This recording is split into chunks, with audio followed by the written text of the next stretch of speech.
Is it possible that we can build our immune system so strong and our body so strong that we would reject viruses? Your body rejects viruses all the Really? time. Of course. It has memorized certain viruses that you've been exposed to. It has memorized certain bacteria that you've been exposed to. And it's beaten those viruses. Not every virus wins in the body. The body has an intelligence, and it has quite a library of Huh. memories in the white blood cells. So your body is fighting viruses and bacteria all the time. There's a constant competition going on.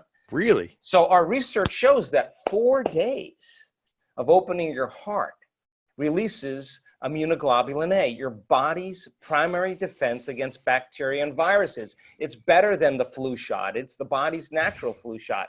And that's the innate intelligence of the body saying, I got this. I got a lot of energy. In fact, I got a surplus of energy. In fact, I'm radiating energy, and now Too much in my outer energy. world. Well, now my outer world is not controlling my inner world. My inner world now is functioning independent of what's going on in my outer world. And now, You're manifesting. You're manifesting. Now you got it. Now you're in a creative state. People are coming to you, yes. Right, exactly. Now you're a magnet. Now you have a field, right? And you have energy to heal. And our research shows that that field around your body will actually expand. You radiate more light and information. Cells are getting new information that are causing light to be exchanged between cells and information. Now the body's getting an upgrade. So that immunoglobulin A in 4 days went up 50%. So now we know that if it's going up 50%, that then the immune system was getting a new signal. And nitric oxide then causes another chemical to activate the arteries in your heart to swell. And now, just like when energy moves into your sexual organs and it swells with blood and you have energy there, the same intensity it moves into your heart. And now the heart is activated. And what do you feel?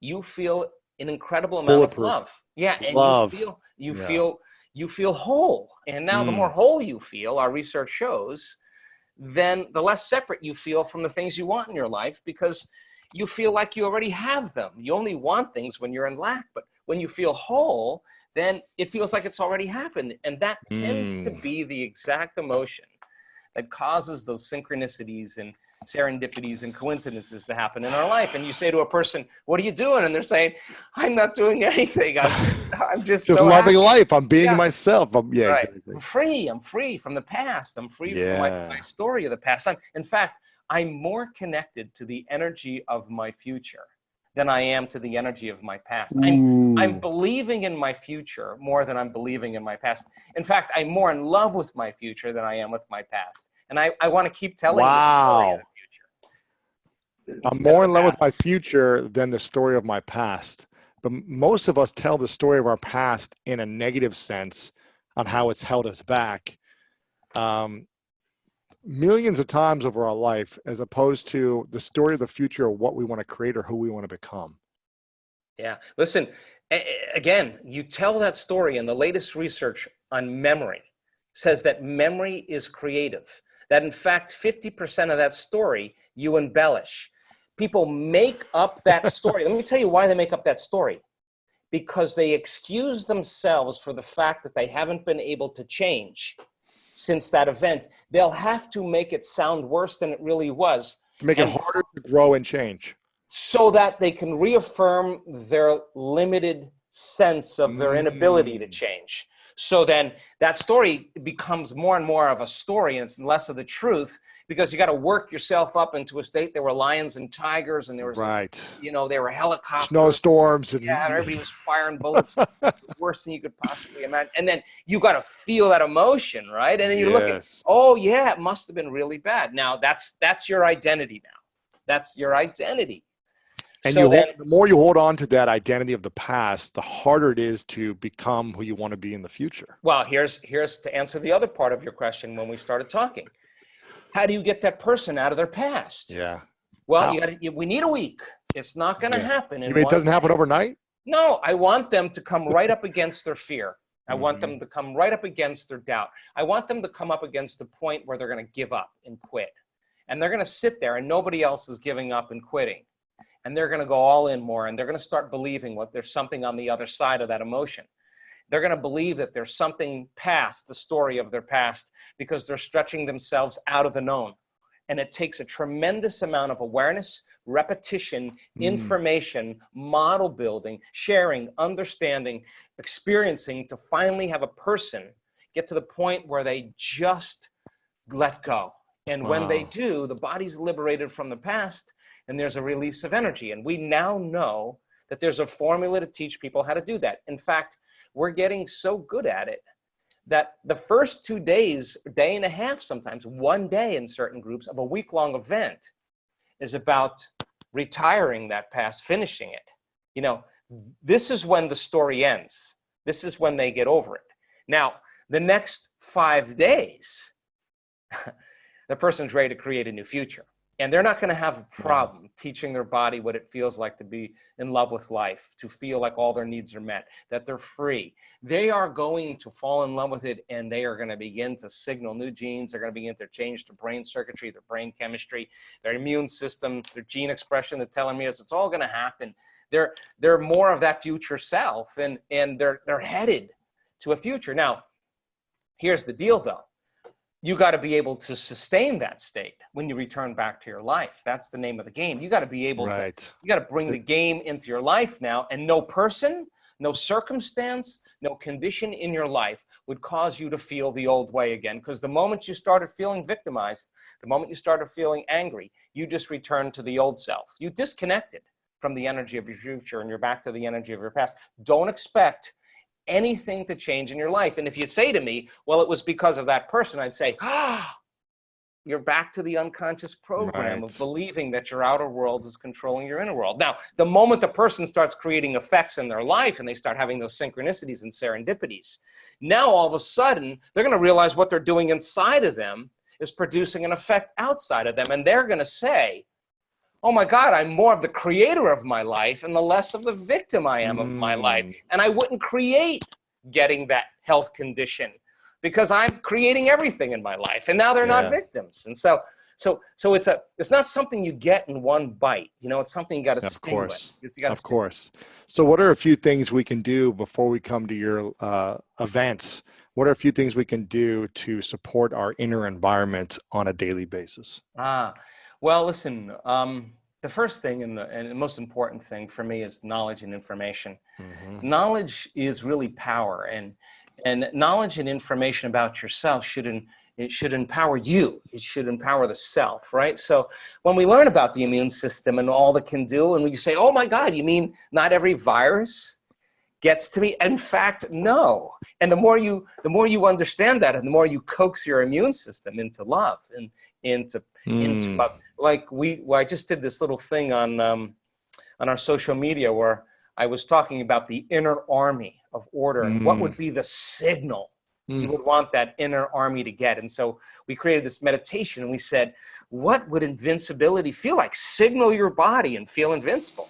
How would you feel if you had an uncompromising will, that you had more energy than you could possibly imagine? Show your body what it feels like, because it is that emotion of invincibility, that emotion of an uncompromising will to empower your inner world.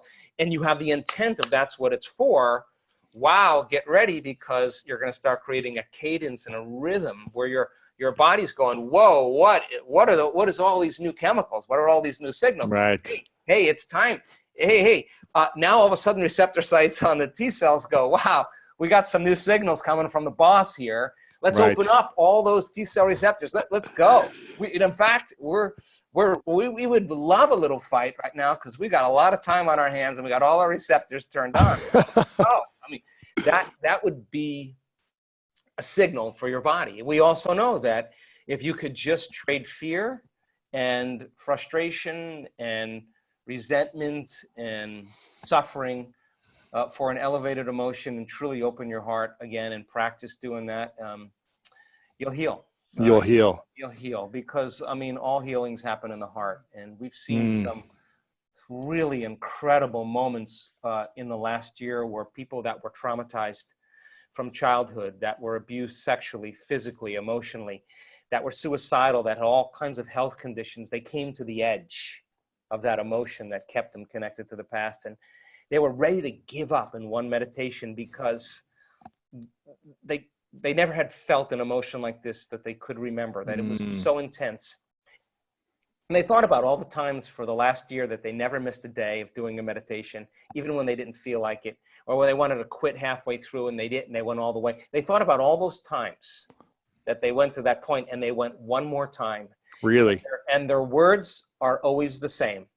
And my heart blew wide open. And I look back at my entire past, and I don't want to change one thing in my past because it brought me to this present moment. And I can see my betrayers. I could see the people in my life that had a hand in this. And I have nothing but compassion for them, because now the person is no longer viewing that past from the same level of consciousness. They're viewing it from a place of love, of wholeness.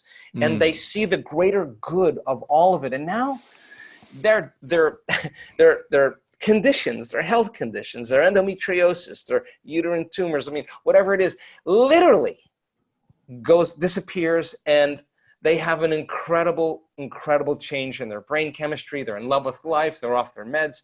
They're not suicidal. Why would they be? They're free. So it can happen in an instant when the heart is healed, and everybody gets the new signal. The body's out of the past.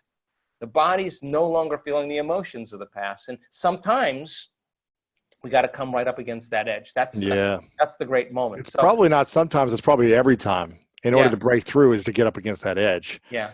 So how do we, I mean, I feel like we've brainwashed ourselves over the years to believe a story of the past is who we are and who we will always be in the future. So how do we brainwash ourselves in times of stress and anxiety in order to become more peaceful, loving, and successful in the future? How do we brainwash ourselves in a different way? Sure. Well, that's what I have spent just about my whole life. Wow, I mean, the first and most important thing is that you have to understand that if 95% of who you are is a set of unconscious programs, then the first step is lighting a match in a dark place. If you want to become someone else, you got to become aware of who you are. Yes. That means you got to start thinking about what you've been thinking about. You got to start paying attention to how you speak. You got to be conscious. Being conscious to every thought, action, emotion, word, emotion, feeling, expression, body language, everything you need to be aware of and conscious of. Self-aware. Is there a way that you help people to track this besides just like, okay, I'm aware of this in the moment? Do they journal their thoughts throughout the day, or when a negative thought comes up, do they remember the way their body language is throughout the day, closed off and guarded, or open? How do they self-reflect where they can track it better? Well, that's a big question. But I will tell you this, that you demystify the word meditation, and the word meditation literally means become familiar with. Yeah. And when you become so familiar with your thoughts, so aware of your emotions, so conscious of your habits that you wouldn't go unconscious to them again, now you're no longer the program, right? So getting people disentangled from that program, we found out is a formula. And when we teach people how to do certain things with their focus and opening their awareness, when we teach them how to create a very disorderly brain that has been driven by the hormones of stress into a more orderly, coherent brain, and teach them how to open their focus and practice that, they'll come up against those thoughts and they'll become so familiar with them. Listen to this. They won't believe them anymore when they come up any longer. Wow. And so when they hear them in their day, they'll be like, that's not going to stop me from my future. So if they're sitting there and they want to quit, just because they're sitting still and they're not quitting, then they're developing a will that's greater than those programs. And you're breaking out of the shell. And you keep doing that, you're going to get up and do the work every day because you did it yesterday. And you're going to want to do more of that because you're getting out of your past and it feels better. And if you keep doing that and you keep feeling better every day, the question is, why wouldn't you do it every day? Because you would ultimately just feel better. And then the more whole you feel means the more you are connected to your future. Imagine if you felt every single day, and this is what I do, work on. If I could stay connected to the emotions of my future all day long, there's no way I would be looking for when it would be happening. How could I look for when it would be happening if I feel like it's happening? I wouldn't look anymore, which means I wouldn't be separate from it. And that's when you start creating the magic, right? That's when you're in that zone. And that's when that reaffirms that personality that you're becoming. And now you don't, wake up in the morning and go, oh God, I got to create my future. No, you're going to jump out of bed because excited. You're not going to want that magic to end. That's the key. So you teach people how to do this, and they start seeing the events in their life. They're not going to want to miss a day in really just getting beyond their personality. And listen, it's so cool because it's amazing. You see all these people come in for success and new careers and new relationships and healing from a disease and mystical experience. They come in for all these different kind of reasons, healing from a childhood trauma. But really, they just want wholeness. Right. And so as they start becoming more whole and they start feeling more whole, it's not coming from anywhere out there. It's not coming from out there. Nothing out there is making them feel whole. When the novelty of the thing wears off, you feel empty again. They're feeling whole from within. Oh, this is different. This is a different game. So why wouldn't you want to keep feeling more whole that you no longer want anything? Now you're not living in separation any longer. That's the cool part. Thank you so much for watching this video. We hope you enjoyed it. And if you want to learn how to unlock the power of your mind even more, then click the link right here to download our free PDF with Dr. Joe Dispenza for more wisdom. Make sure to subscribe to this video as well for more greatness in your life.